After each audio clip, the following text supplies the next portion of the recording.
Hyderabadi special కద్దు కి కీర్ అయితే మంచి మీల్ తిన్నాక ఎక్సలెంట్ డిజర్ట్ అండి.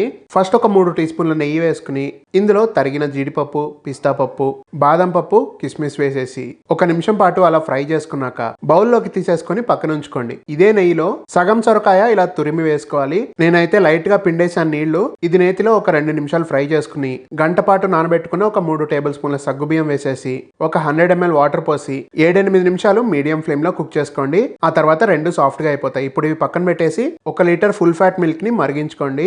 ఇలా ఒక 5 నిమిషాలు మరిగాక మనం కుక్ చేసుకున్న సొరకాయ సగ్గు బియ్యం కూడా వేసేసి అంతా బాగా మిక్స్ చేసుకోవాలి. ఫ్లేవర్ కోసం లైట్ గా యాలకుల పొడి వేసుకోండి, చాలా బాగుంటుంది. ఇందులో 180 గ్రాముల పంచదార వేసుకుని 1 టీ స్పూన్ కస్టర్డ్ పౌడర్ లో కొంచెం నీళ్లు పోసుకుని ఎక్కడ ఉండలనేవి లేకుండా బాగా మిక్స్ చేసుకుని ఇందులో వేసుకోవాలి. ఈ కస్టర్డ్ పౌడర్ ఒక్కటి మాత్రం ఆప్షనల్ అండి. తర్వాత ఒక పావు కప్ అంత కండెన్స్డ్ మిల్క్ వేసేసుకుని అంతా కూడా ఫాస్ట్ గా మిక్స్ చేసుకోవాలి. లేదంటే కండెన్స్డ్ మిల్క్ అడుగంటుతుంది.